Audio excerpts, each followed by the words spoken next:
ṣe máa ń wá fún Wùnmí wọn ò bí da kó wá fún Wùnmí mọ́ ìgbà tí gbogbo wọn lọ pàǹtí wọ́n reach agreement now when they all went to pàǹtí ìgbà tí bàbá lọ sí pàǹtí wọ́n reach agreement lọ́jọ́ yẹn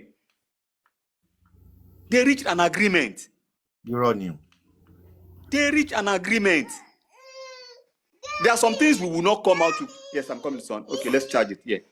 There are some things we will not come out to come and say in the public, but that is just the truth. They reach an agreement.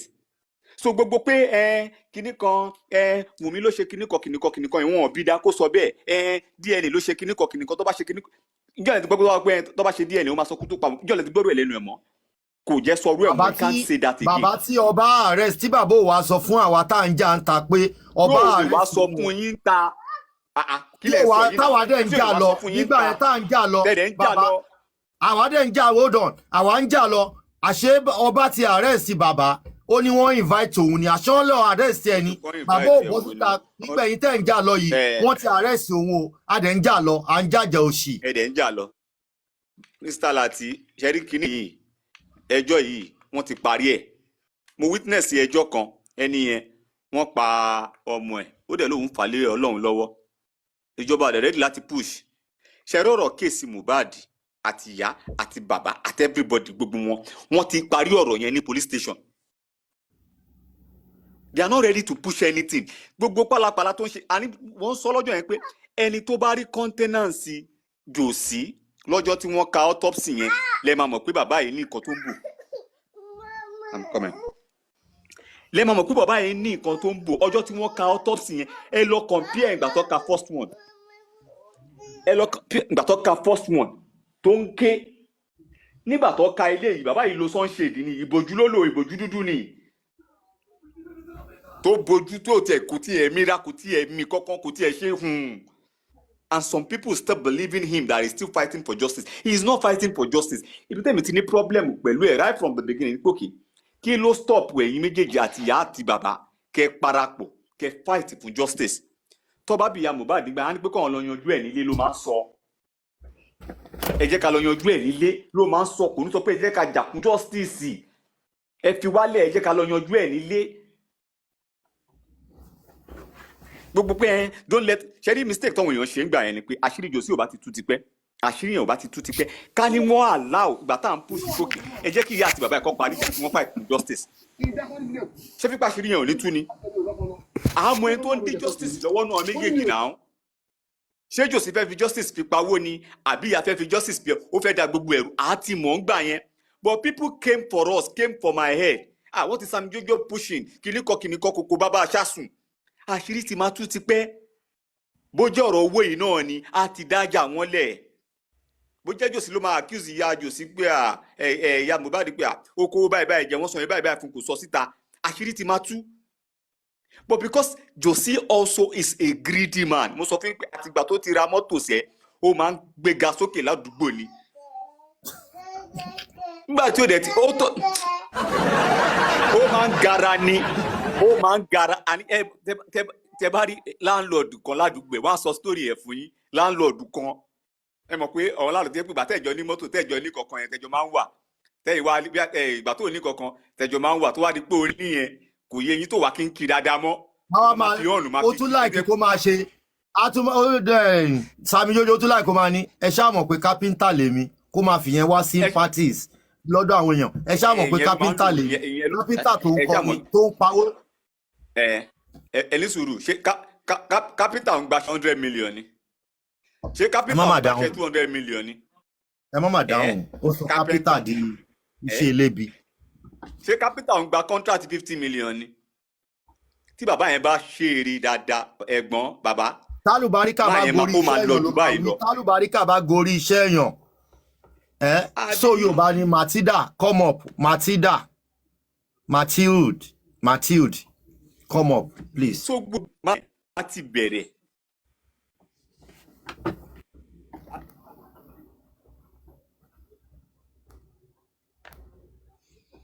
nẹ́tíwọ̀kì Sami Jojo tún ti bẹ̀rẹ̀. now olówó pọ̀rọ̀ kù. Continue on Energy Drive for 3 kilometers. ta ni ẹ sọ̀rọ̀. Mo ń gbọ́ ọgbọ̀n nǹkan everybody ń sọ náà lábẹ́lẹ̀. All right. Bay.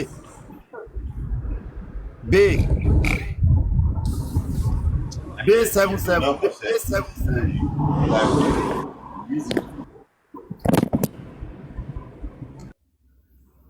Miriam. Break the silent foundation. Ẹ bá mi dá lọ́ọ̀fù bolẹ̀ fún ìjáyà wọn. Ìtọ́mọ tó ń já wọn láyà. Ìjáyà wọn. Àwọn olórí burúkú àwọn aláyé bàjẹ́. Ẹ rò pé mo drag ìyá yín, máa kọ́ yín ní fracas. Ẹ jẹ́ ká ṣe fún wọn ní woro sí woro. Àfọ́ fún wọn mọ́. Fracas. Bá mute jọ. Máa kọ́ yín ní fracas. Ẹ mọ̀ pé inú fracas lèmi ti wà ní. I'm fracas born. Kí n tó wá sínú justice. Ẹ rò pé lè drag mi tó dé pé ó lè wọnú ẹ̀jẹ̀ mi. Ṣorí tí n bá ṣàṣírí sí yín lọ́wọ́ lẹ lè get mi. Máa train yín ní fracas. Àti ṣe láàrin mi àti yín. Àti sọ di fracas ó ti di horo. Fracas là ń ṣe gbogbo wa àti olórí burúkú Comfy yẹn tó máa làbò mọ́lẹ̀ yẹn. Fracas everybody ẹ ṣe justice o torí tẹ́ bá lọ rò pé ẹ ṣe justice irọ́ lẹ ń pa o. Fracas là ń ṣe at the moment. Wá justice à ń báyé justice yẹn jẹ́. À ń báyé ẹ̀ jẹ́ ni. Tẹ́ bá lọ rò pé ẹ̀ ń wá justice ẹ ṣe gbá ẹ ṣàwò. Fracas là ń ṣe o. Mo dẹ̀ rí pé iná dẹ̀ like ẹ jẹ́ ká jọ máa ṣe fúnra wa. Tó bá ṣe kinní yẹn fún máa ṣe fún ẹ. Ẹ tún lọ ṣe show lóru. Kẹ́ lọ ṣe show lóru kẹ́ lọ gang up. Ìyá yín bàbá yín bọ́dún máa pọ̀kọ̀ bàbá alákù bàbá yín ò lè dá mi dúró. Alọ́ba ló máa jẹ̀yà ẹ̀. Alọ́ba ló máa feel the heat kò lè rí owó gbà lórí ìkànnì ìmọ̀. Tó bá rí owó ẹ dáràn. Ó dàbí pé mo gbórin kan lẹ́ẹ̀kan. Owó 70 million ó tó wá ṣe ẹjọ́. Tá àìtí ìdè court ẹ wà ń corona inquest ẹ ti náwó tán. Ẹ wà ń corona inquest ẹ tí ìdè court ẹ ti náwó tán ẹ tún fẹ́ wá gbowó mi. Tẹ́ ẹ tí ìdè court ẹ wà ní corona inquest ẹ ti náwó tán.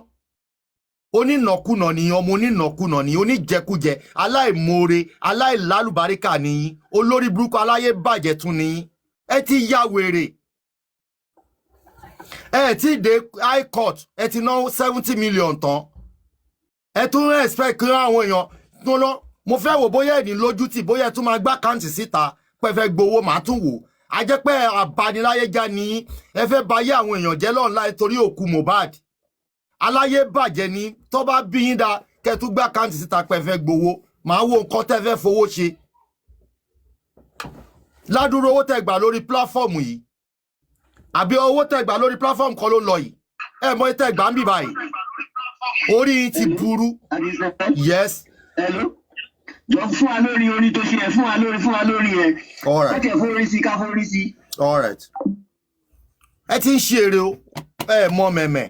Ẹ máa tó mọ mẹ́mẹ́mẹ́. Ó ti set. Ó ti di woro sí woro. Ẹ mọ mẹ̀mẹ̀. Àdáwó kọ̀ọ̀kan mọ́. Àdáwó kọ̀ọ̀kan mọ́ báyìí. Àdáwó kọ̀ọ̀kan mọ́. Àdáwó kọ̀ọ̀kan. Bèbí ti ṣẹ́jú. Ẹ wá wáyé àfi ibi ṣó lóore. Ẹ wá wáyé àfi ibi ṣó lóore. Ẹni tí ò lè dúpẹ́ lọ́wọ́. Téèyàn bá ti kú, ó ti waste, ó ti di waste. Ó ti yẹ. So òun ni ti Mohbad yẹn. So that is that about that. Okay. Ó ṣe gan jàre, ó ṣe. Àbí mo right break the silence. Yeah, you're very correct. But in terms because when am I boku lo loro? Coffee mo ṣì ń bọ̀ 1 minute. Coffee.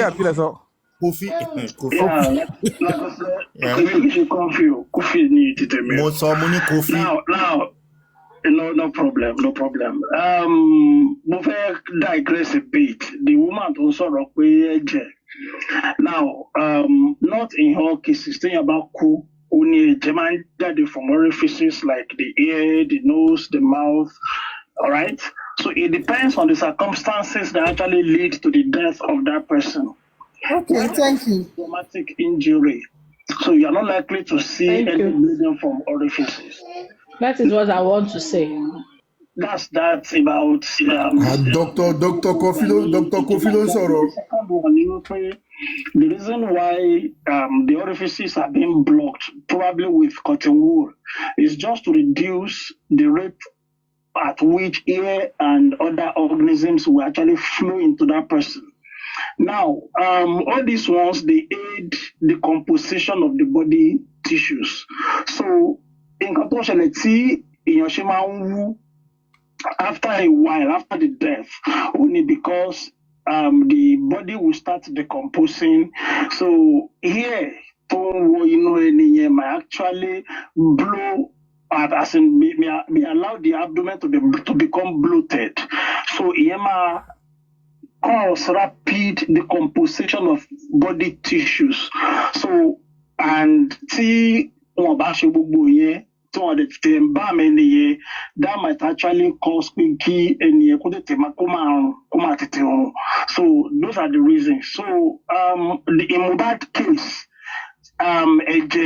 tí woman yẹn refer sí kò kí n ṣe kó tó di pé ó kú ó lè jẹ́ fi ń jáde ní orifices or something, no.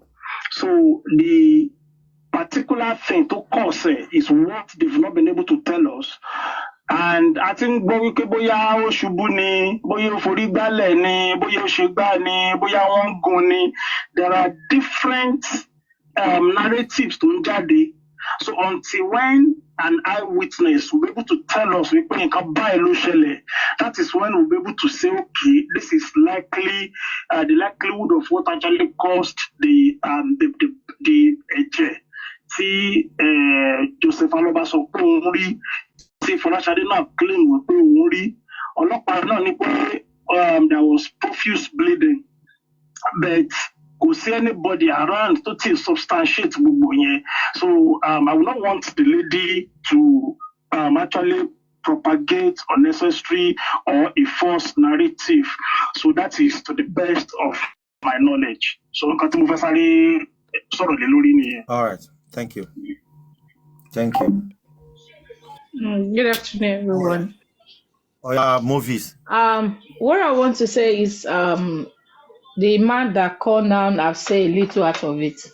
And secondly, I want us to remember that the day that everybody was talking, that people was talking about the blood of the things.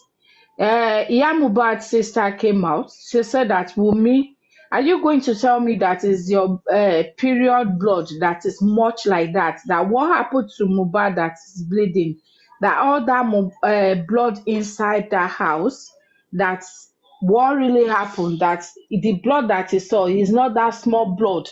And Baba Mohbad too said all the wall inside that room and the blankets with the bed soaked for blood. That's what really happened inside that house.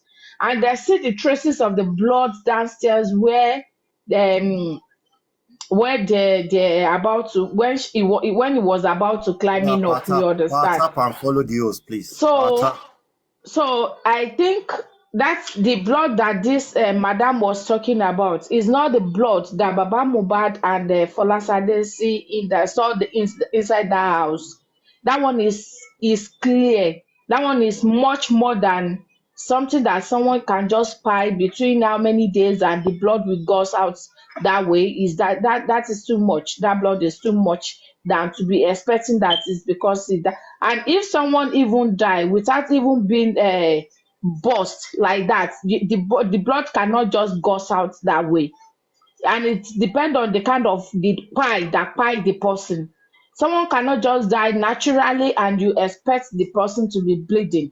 No, except if they choke someone, maybe they choke the person something and the place is the place maybe a vein cut and they were trying to maintain and to block the vein to soak the vein back, and there is no way they can do it, or before they do it the person have lose a lot of blood. But once I even assuming we see the picture of Mohbad where maybe the leg or this thing, we will have known maybe he lose a lot of blood because the palm, the feet leg will be black or it will be white or yellow. So that it's part of what it will even give all this scientific idea of the kind of pie that Mohbad pie. So the blood, someone cannot just be bleeding without having any cut or any this thing. That's my own submission. That's why I climb up. Thank you, sir. This power. Let me give another person chance. All right, thank you. Yes, We're not getting shit up. We are rounding up now. okay, sir. We are this power. Thank you very much. Good submission by everybody. I've stopped talking about Mohbad's death for a while because I noticed where everybody is tilting towards. I don't even understand what the father is doing anymore. We don't understand what is really happening anymore because the people you're fighting for, the people you're trying to speak up for, you are not on the same page. So it's funny what is happening and how it's happening. So maybe you need to just quickly update me or update us on what is happening now because I just stopped when I noticed all those dramas, changes, the I don't know what the father is doing anymore. Everything I just got tired. Really. Because if you're fighting a cause and the person you're fighting for is not even ready, then you look stupid. You look very stupid. Like they won't eat me. That is the truth. So me, I don't know what is happening now. I don't even have an update. And you can never cry more than bereaved. That's the truth. That's just the truth. So if we know where they are heading, that is when we know what we can do.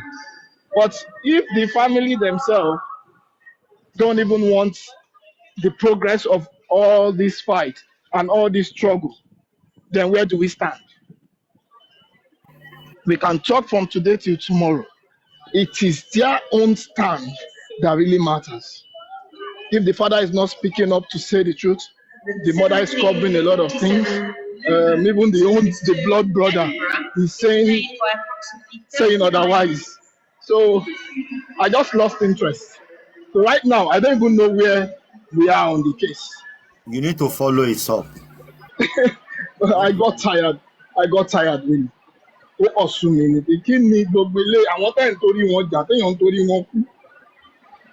Do you understand?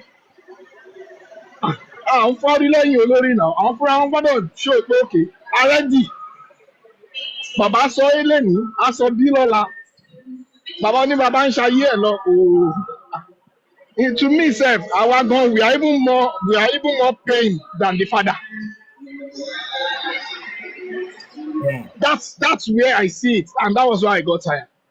Like when they are ready for us to help them push this struggle, we will know. But for now, I don't see them like people that want this struggle to end well. I think that everybody is not benefiting from it, so they want it to be this way. We won't like Igbo's kata to ìṣẹ̀lẹ̀ tí ò lójútùú mọ́. They're enjoying it. So maybe you just give me an update, but for now, I don't even know where it is. I don't know where we are at the moment. All right. Welcome aboard this Northern Service to Middlesbrough. We will be soon. Ṣẹ́rí ilé ayé níbi tí mo bá dé nínú ní ayé tí mo wà yìí ẹ mọ̀ pé vengeance ọmọ ìkéré ń dà ẹ́ láàmú ọmọ ìkéré nìyẹn níbi tí mo bá dé yìí èèyàn kan ò lè ṣépè fún mi képè mú mi iṣẹ́ ọwọ́ èèyàn ló máa ń ṣépè fún yàn iṣẹ́ ọwọ́ ẹ ló máa ń ṣépè fún yàn kì í ṣe tó wá ẹpọ́ lọ́hún ṣe bẹ́ẹ̀ ni ilé ayé ẹlòmíì àti bàjẹ́ ọlọ́run mọ̀ wá èpè tẹ́ bá ṣẹ́ fún mi kò lè mú mi iṣẹ́ ọwọ́ mi gangan ni mo wà very careful iṣẹ́ ọwọ́ ẹ̀dá ló máa ń ṣépè fún yàn tó bá yẹ pé mo lágbára láti báyé èèyàn jẹ ni ọlọ́run á fún mi láṣẹ pé kí n ṣépè fún ẹ kó mú ẹ bẹ́ẹ̀ tí ó bá rí bẹ́ẹ̀ iṣẹ́ ọwọ́ yàn ló máa ń ṣépè fún yàn ẹnìkan ò bá wà lórí platform kan kó lọ pe babaláwo kó lọ pe oníṣègùn kó lóun fẹ́ máa ṣépè fún láti àtàndá wàláì iṣẹ́ ọwọ́ mi ànégé tí n bá jí láàárọ̀ kùtùkùtù lórí fóònù yìí mo mọ iye prayer tó máa ń wọbẹ̀ èdè àwọn tí mi ò mọ̀ rí tó máa ń send prayer sí mi ó fún mi ní moral láti keep moving ó fún mi ní power láti keep moving pé mo ní èèyàn lẹ́yìn ipe àwọn èèyàn tí àṣeṣe àdúrà ni mò ń ṣe bẹ̀ pé kéèyàn kan wá lọ jókòó síbì kan kó lóun ṣépè fẹ́mi ọmọ àtọ̀dá iṣẹ́ ọwọ́ mi gangan ló máa ṣépè fún iṣẹ́ ọwọ́ wọn ó máa ṣépè fáwọn náà iṣẹ́ ọwọ́ wọn tó ń ṣe lọ́wọ́lọ́wọ́ yìí ó máa ṣépè fáwọn náà kò tí yé yín èpè tó bá ń ṣẹ́ ń bì kan ò lè dá mi dúró no kò lè ṣẹ́kì mi kọ́ máa ṣépè ń bì kankan máa wò pé èpè yẹn làwọn fẹ́ fi. àrígiṣẹ́gi wọn tiẹ̀ ní. àrígiṣẹ́gi tó bá ṣẹ́gi orí ara ẹ̀ ló máa fi rù orí elépèlépè ń lọ panumọ́ àbò kì í bábo abàfì kì í bábàfì ohun tó kété bá bálẹ̀ sọ nílẹ̀ ń gbà òyí yìí lóde o má lè yí náà nú mi padà ọ̀pàpà lóde o má lè pa ohun mi ẹ̀dà èpè máa padà sórí elépè ni tèmi gan bá ṣe èmi gan ò láṣẹ láti ṣépè fún wọn kó mú wọn mo kàn lè gbìyànjú pé ayé yín máa bàjẹ́ ni ayé yín ṣe gba is a normal ọlọ́run ò fún anybody láṣẹ láti bà ayé tèmi jẹ́ àbí bà ayé èèyàn jẹ́ ọkàn mi balẹ̀ lórí yẹn nígbà tí mo tún wá wò pé tó bá yẹ pé ṣé èpè ni mò ń ṣe èrò mi á ti sá lọ á ti kù mí á ti kù mí nìkan kàkà kí platform yìí wá ṣubú ó ń grow everyday àwọn ni wọ́n ń yọjò níjọ tálàǹgbà wọn ti ń ṣe press up wọn ò ní mọ́zù ẹ gbọ́ níjọ tí aláǹgbà wọn ti ń ṣe press up wọn ò ní mọ́zù wọn ò kúrò lójú kan náà wọn ò pass wọn ò fail wọn ò kúrò ní class ó ti yẹ ibẹ̀ yẹn wọn ò pass wọn ò fail wọn ò kúrò ní class àwọn kọ́ ni ìyẹn mí pé à ń pẹ́pẹ́ wọn ìyẹn mí pé a ti kọ́ńkà wọn ìyẹn mí pé we are the leading team we are leading others follow we are leading others follow ẹ rí i pé torí ẹ̀ náà lè ṣe commerce stream wa everyday wọ́n ń follow àwa ni àbí òye yín sìn wọ́n ń follow wa other our lead wọ́n ń follow ni Yomi lead wọ́n ń follow ẹ̀ ni because tí Yomi gan bá bọ́ tàwọn bí wọ́n da commerce stream ẹ̀ àdáàdì wọ́n fẹ́ sọ̀rọ̀ wọ́n ṣe ní wọ́n ní stream ta ni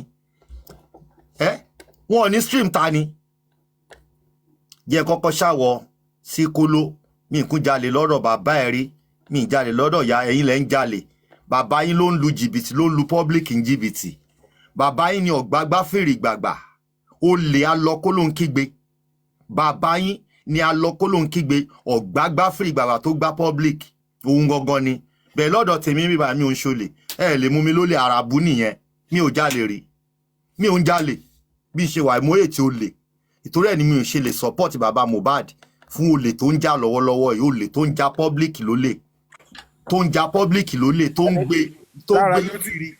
lára ẹjọ́ tí kìíní yìí ti dùn mí jù sẹ́mọ́ ìjọ tí a pàdé ní Lagos State Police Command yẹn tí mo wá fẹ́ bá bàbá yìí sọ̀rọ̀ ṣe àpẹẹrẹ báyìí lọ jókòó sínú mọ́tò ó wá wind down glass lẹ́yìn wá dàbí bùkọ̀ báyìí mo ní ó lè fò ọlọ́run ojú window mọ́tò bàbá yìí jókòó sí tó fi àdírẹ́sì mi.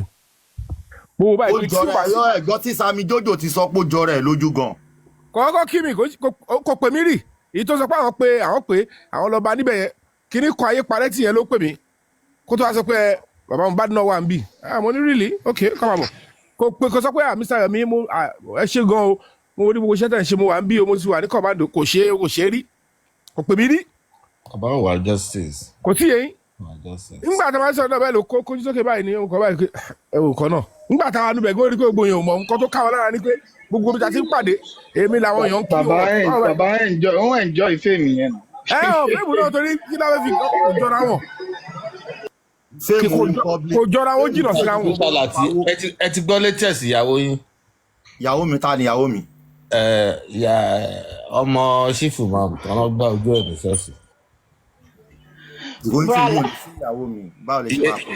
Brala tí ẹ ṣe. No, ìyàwó tí wọ́n sọ fẹ́ ọ̀tá yìí ni ẹ kúkú rẹ̀ tí mo sọ. Ẹ̀yin ò mọ̀ pé ebi big man. wọ́n lọ́dún pa ní chọ́ọ̀chì nìyẹn.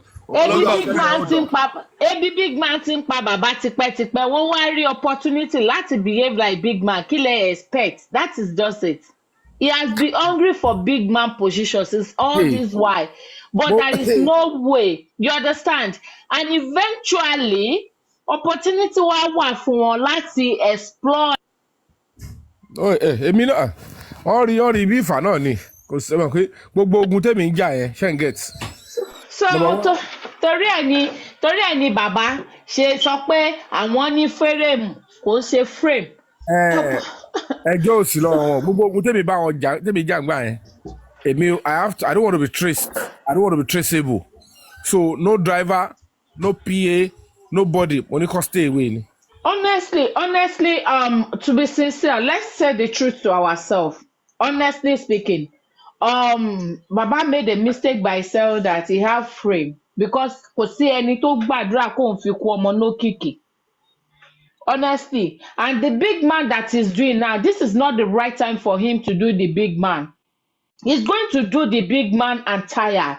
He will even be tired of being big man because he will still have driver that is going to be driving him, assuming he do the right thing.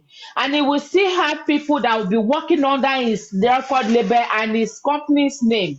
You understand? But he's just trying to rush what is supposed to cool down and eat when it gets cold, not when it is hot like this. Like now, everything is getting hot now. It's hot. He doesn't need it to eat it in hot stuff. He's supposed to cool down and let it get cold. He will have people that is going to work for him as a record label. He's going to get someone that is going to work under his company name. He's going to get someone that will be cook for him as an house help, and he will have driver. But as it is now, he make everything, he forfeit everything by himself, which is not supposed to be like that. It's hungry for the big man stuff, and he's not supposed to even claim the big man now. That is it. Thank you, sir. He's even allowing the narrative of the whole case to be changed. Because when you are doing this, and there is a serious case at hand, you are giving people room to say a lot of things, and they start insinuating things. They will start picking up what is not. And it needs to really calm down. See, this fame he is riding on. It's even wrong. It is even wrong. Everything will still come to him. Thank you, mommy. But what he's doing now, this power. Yeah. I need question to make you feel even lower olórí ẹbí ni pé èdè tí wọ́n pè ó rò bóun ní frame ni yọ́dẹ̀ jẹ́ kó yẹ pé ibi ló ti ní frame kò ní frame internationally kí ló fà á ṣé mi àti wọn àjọ ẹni tó lè ṣe competition kí ni wọ́n rò pé ìyẹn ló ṣe máa ń lè fojú ṣé bàbá ní ẹnu níbi tí ẹ̀yin ti ń sọ̀rọ̀ ní doesn't make any sense. Who even knows Baba before now? People you say go on team on Yomi, ask me question. Let me answer you. Fame tí bàbá Mohbad ní tí ó ti wọ 2 years. Oh, mọdún tí wọ́n ti lórúkọ tó ti ń bọ̀ ni. Fame bàbá Mohbad tí ó ti mọ̀ bóyá máa dalẹ̀. Kò mọ̀ bóyá máa bẹ̀rẹ̀. Fame lórí kíni gangan. Débi tẹ̀lé bẹ̀rẹ̀ lórí kíni. Fame on your son's death. No. I won't see him. Mrs. Fame yẹn ìwọ ní ni Yomi.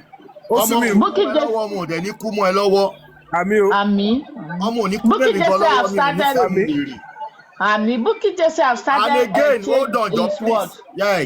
Mo ní fame ju bàbá Mohbad lọ torí mi ò fòkú ọmọ mi ní fame.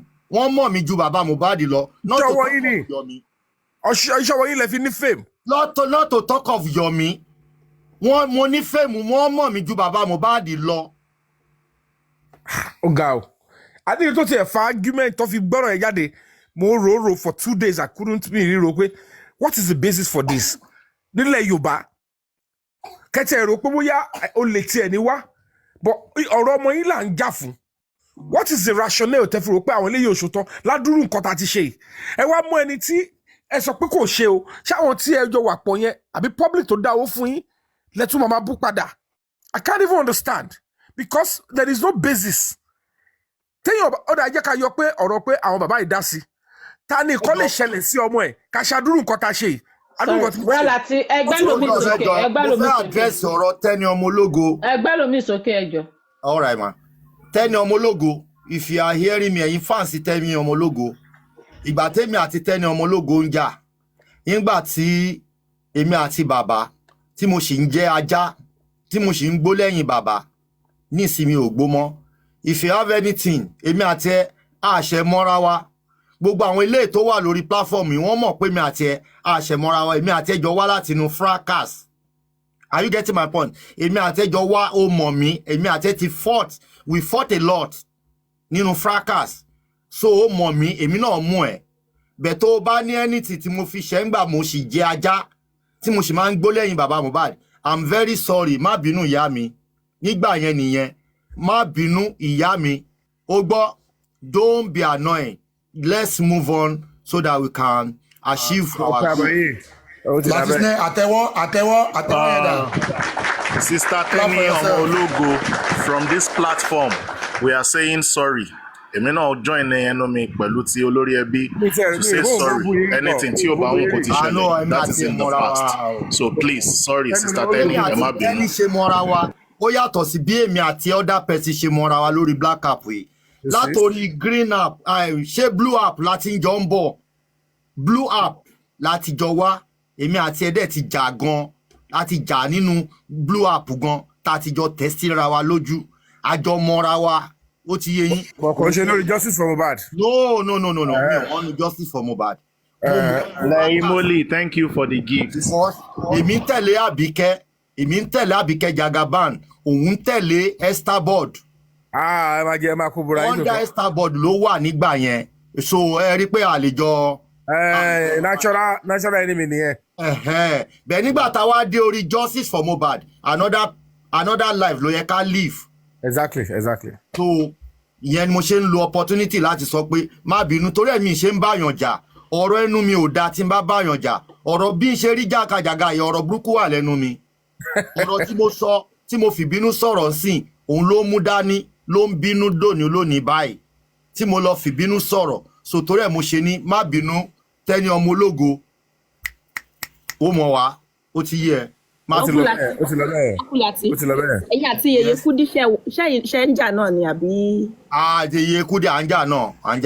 Ẹ parí ẹ̀, gbogbo yín ẹ parí ẹ̀, tí gbogbo yín bá lè pawọ́pọ̀ kẹ́ ẹ parí gbogbo aṣọ àbí ìsọ̀tẹ̀ àbí nǹkan kan tó wà láàrin yín, we can move forward. Yèyé Kúdí, from this platform, ẹ má bínú.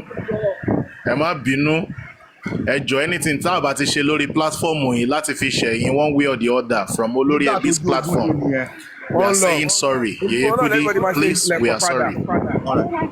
Ma. Bí bàbá Mohbad ń ṣèyàn ni, a rò pé èèyàn gidi ni láti tẹ̀lé. The father than father than father.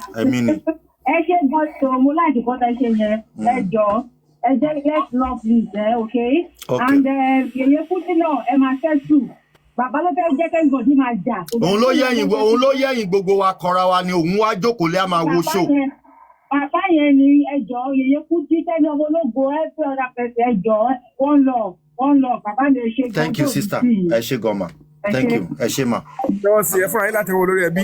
Olórí ẹbí ẹ bá wa address Uncle Yomi, ẹ jọ̀ọ́. it feels like you are not in good terms with Yèyé Kúdí too, right? No. Tó ṣe nígbà yẹn náà ni kò sí pé mi ò ṣe good terms. Everybody, let's work together. Let me explain my own nature to you. I love you so much for this. It make me happy, Lenny. Abiroya, I love you too. Thank you for coming for my party. Abiroya, yìí fine bí olórí ẹbí. Oníwò kú wo ni ẹ tún lọ wá àbúrò mi. Ṣé ń jọ party kí n máa appreciate àwọn tó wá. Ẹ wá ń pọ̀ bóyá ó fine àbí ó fine. Mo sọ nature, mo appreciate ni olórí ẹbí yà bó ti kó padà. Tó wo. Àní mi ò wọ́ tààrà, ẹ bá kí kí bọ̀ sí bínú, ẹ jáde pé kí bọ̀ sí bá mi sọ̀rọ̀. Ó wá sí bẹ́ẹ̀dẹ̀. Àwòdà ọ̀wá olórí ẹbí jẹ́ ká sọ̀rọ̀. Ànígbà bẹ́ẹ̀dẹ̀ tèmi náà tó yẹ kí n ṣe bó ṣe lọ ra tíkẹ́ẹ̀tì tó wá sí tọ̀dọ̀ mi náà nìyẹn. Wonderful, she's a beautiful soul. Wàláì, ó lọ ra tíkẹ́ẹ̀tì láti Dublin tó pẹ̀lú bó ṣe ní mi ò ní lọ London jọ yẹn, ó tún padà ó débẹ̀ ó kó èrò lọ síbẹ̀. Ọ identify ni ó ní látọ̀dọ̀ lórí ẹbí o. Ẹ bá mi show love sábúrò mi, ẹ bá mi show love sábúrò mi. Àlẹ́sẹ̀kẹsẹ̀ ló identify. Ẹ bá mi show love, ẹ bá mi show love. Látọ̀dọ̀ lórí ẹbí. ẹ bá mi dáàbò ẹjọ ẹ bá mi celebrate ẹ abiroya ni o abiroya ni sẹ abiroya ni o abiroya ni sẹ o dúró tán. ẹ jọ̀ọ́ yẹ dáhùn. Something in Mohbad's body before I administer this injection. So I have been ambushed. And that is how the nurse found herself in the whole mess. And they said, you have to wait. Because they said the nurse slept over. That is the same nurse that slept over. So they knew that the nurse was ambushed. Somebody put something in Mohbad's body before the nurse could inject. And that was what led to what they are trying to claim as anaphylactic reaction. And if they do the toxicology test, it will show it was poison. And at the end of the day, they look at it and say, you know what, this time around, don't let the second test come as poison. Because the lady will directly fix it on Adura. And they give us shambolic stuff. Whatever it is they are trying to do, police investigation and video evidence is now the only hope we have. So now the video evidence, they are trying to block it. And it's because Mohbad will look at it and say, I know what all of you are planning. That video evidence that is in your hand, my brother, you will release it by force. And he released it. Police are now saying they are not ready to investigate a 3 seconds video. They don't want to see the video. They only want to investigate homicide. Why do you think I was involved in the case? Because Mohbad in his heart, he knows that I am plain. And he knows that for me to pursue this to this level, they will abuse me. They will come up with blackmail. Some people will even desert me. Some people will even say, we are not supporting you again. And that will be part of my story and testimony. That at some point, the people that I relied on to support the movement and investigation, they deserted me. But I still continued. That is what is needed to write a story of this kind of advocacy.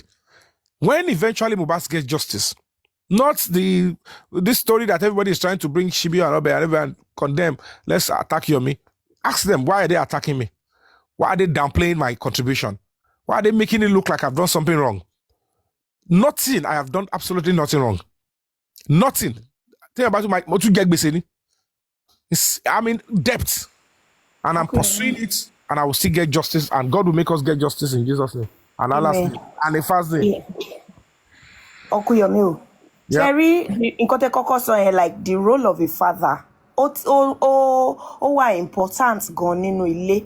This should serve as a lesson to everybody, especially you that you are Olori Ebi, that you claim to be the father of the house. I remember that some years back, if my father, let's say he was coming from office, èmi wá wà ní bóyá bí ilé kẹrin àbí ilé karùn-ún, the moment I hear the sound of my father's car, Igbo ni everybody mama saka kireni, because the fear is already on us. She get now. I'm not one. Imagine but you have to be in your house. You have to be in your house. All of us are raised, but go on. She get now. If that kind of fear can be in a girl's child, how much more a male child? To jẹ́ pé bàbá àdúrà ò lè bá àdúrà sọ̀rọ̀ kí àdúrà gbọ́, let alone ìyàwó ọmọ wọn kó wá tún lè máa jókòó síwájú kámẹ́rà máa ṣépè fún bàbá lórí fóònù. Kẹ́ imagine irú relationship tó wà láàrin wọn àti how maybe will I say soft, àbí how more, because I feel that something is not right in that home. So it's just giving me one kind of understanding of that particular house, because Blessing is doing her own, Adira is doing her own, Wumi is doing her own. Darosha to jẹ́ niece àbí tí Baba Mohbad jẹ́ uncle sí àbí nkoko àbí in-law, he's doing his own. Everybody, they are scattered. There is no one mouth. But okay, and your moi, a possibly she gets. So I don't understand it's too soft for the home. That's what. Yes.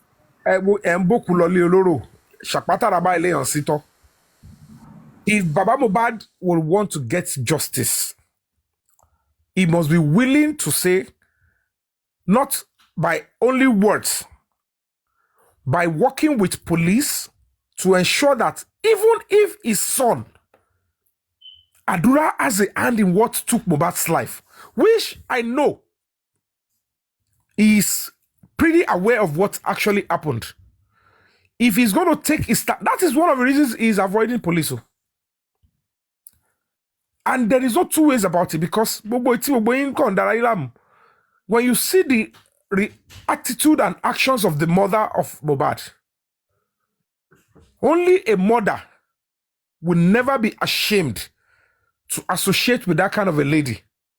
Even Toba Mokoto, because mothers will tell you, I am in pain already. That is the sentiment they will sell. I am in pain for losing my first son. But the fact remains that, can I forgive if my second son has a hand in what took my first son's life? Can I forgive? Or do I have the mental strength? The truth of the matter is, hardly tobacco 100% mother Sicily to find 5% to say, you know what, I don't care. If my second son is involved, take him. Hardly will you see, even Oyinbo, hardly will you see, Thomas, okay, I want to, but my only grouse is this. Such a mother would have probably preferred, or naturally, in this kind of high-profile case, come neutral and say, I only pray that what you did will not come back to haunt you. God bless you. I will never be happy with you for what you did, because I don't know why I will give birth to same children. You fed from the same breast, and all you could do, what would have prompted you? Is it greed? Is it envy? Were you having an affair with your brother's sister, your brother's wife? Are you envious of his musical style?